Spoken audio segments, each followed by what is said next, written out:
What up, YouTube? You already know Big Lou tapping back in. What it do with Big Lou and FZR2, baby. So, as the Manhattan DA Allen Bragg's case begin this past Monday, April 15th, we're now in like day 6 or 7, right? That's something like that.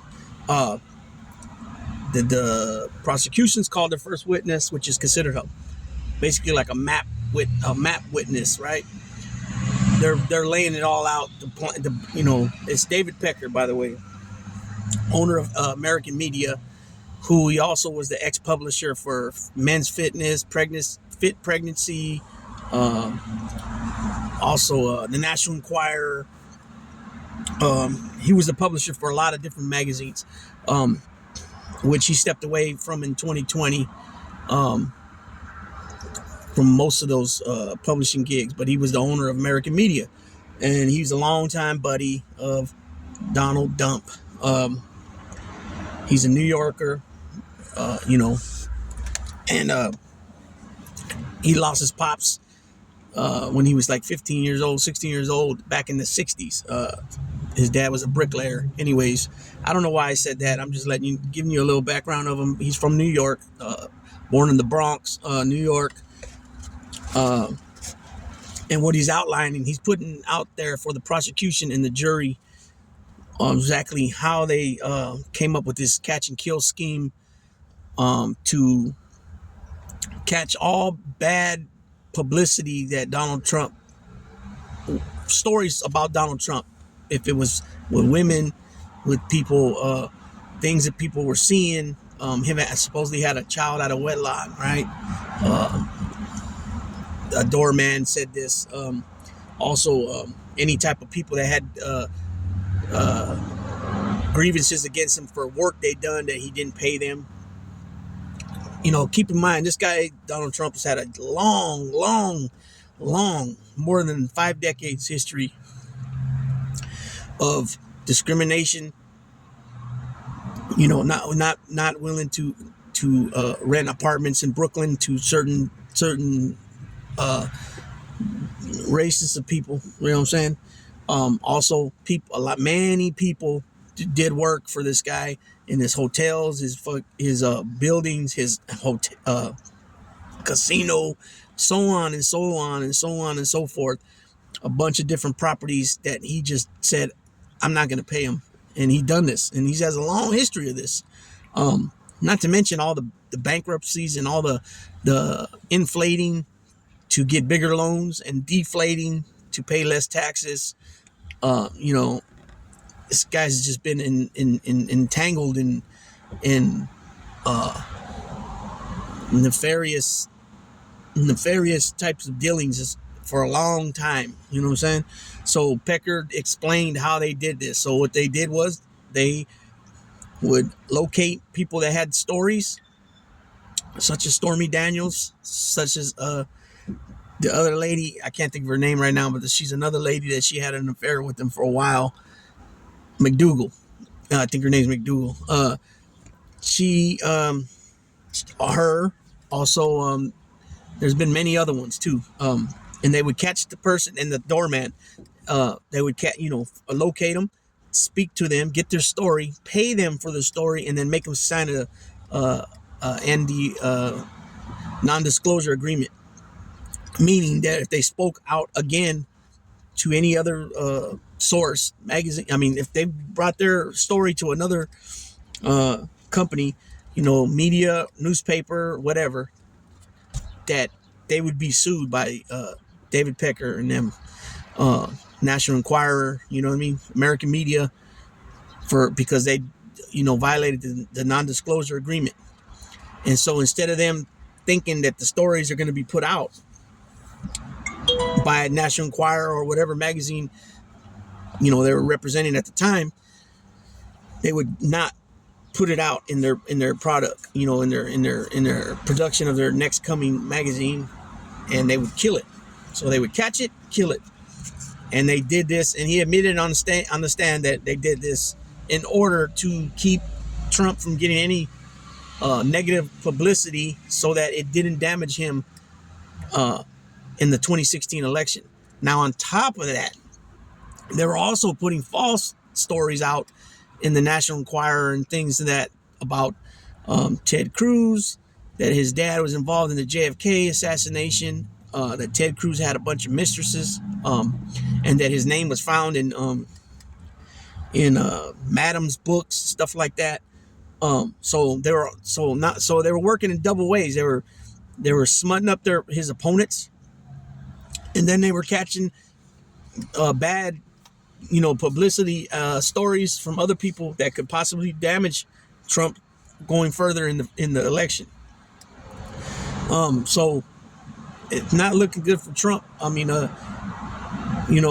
this guy is, like I said, this guy is 72 years old. Trump's almost 78 years old. These guys go back a long time together. I'm not sure exactly how long, but I'm pretty sure somewhere in the testimony, the prosecution's probably asked David Pecker that how long back or when the first time you met him. They get all down to the nitty gritty when it comes to stuff like that, because they want to make sure that the jury knows and understands that this is not just somebody that they met in passing, or this friend was, they both had a mutual friend and they just seen each other here and there. No, they're showing that they're putting this timeline together as well as the map of how they did this catch and kill. But they want people to know, especially the jury. It's the jury that they're worrying about. No, but really nobody else. But the jury to know when these guys met and when they started being well acquainted with each other. And to show how long a friendship, or if you want to call it association, together, and how strong it was. Apparently, it was really strong if this guy was willing to do some things like that. But then at some point, he made some payouts that he didn't get reimbursed for, and then he stopped doing that. And that's how Michael Cohen comes involved, because then Michael Cohen made the payment, and then he got reimbursed. But instead of him just getting reimbursed $130,000, he got reimbursed in payments, And then Pecker at some point too learned from other people, because he even but this is the part that doesn't make sense, is that he even went into a editor's meeting, or I don't know if it was an editor's meeting or a meeting of top people from the National Enquirer, and he said this was a top secret mission, or it was top secret. That's how he said it. Talking about the catch and kill.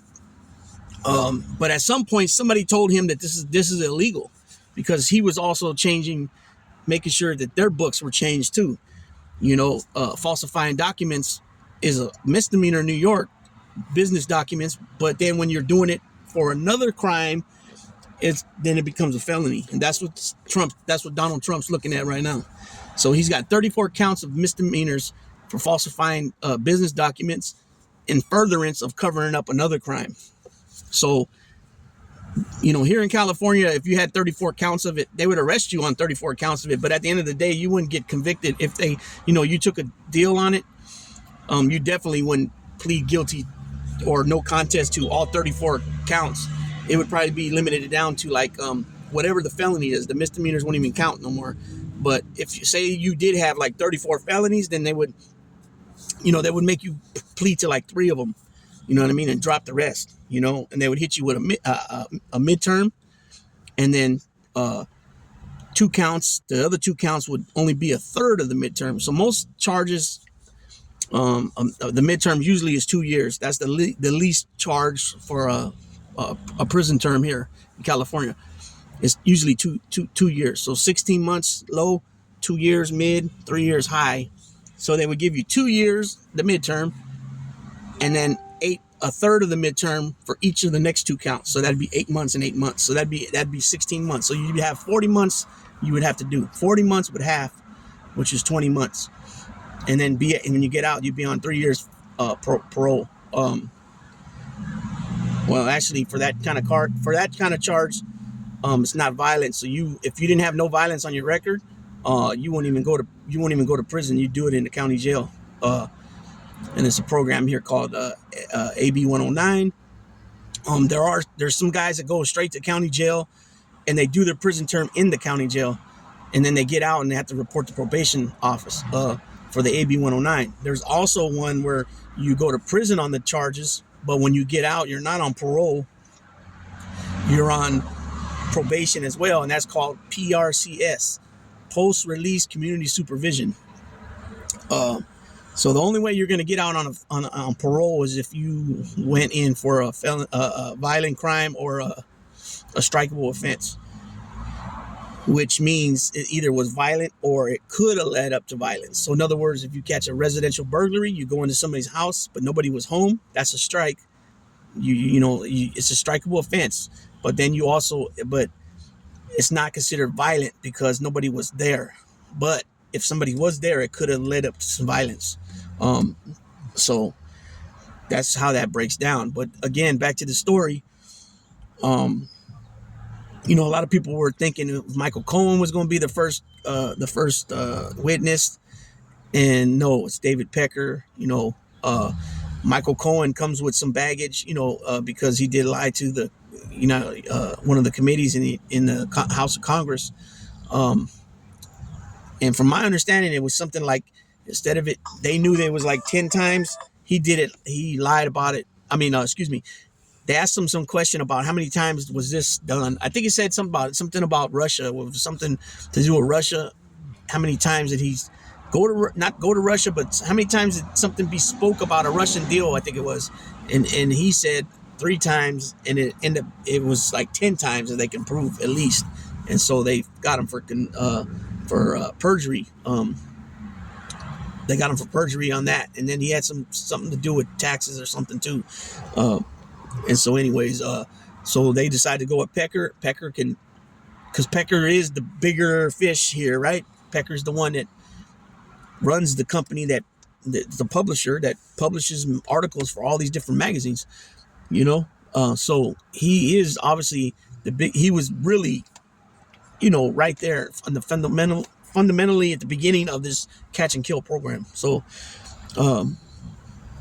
as far as I know, he was still on the stand as of today. I believe 3 days on the stand. Yesterday they left a little early because of I guess one of the jurors had a dentist appointment or something, and then also a Passover.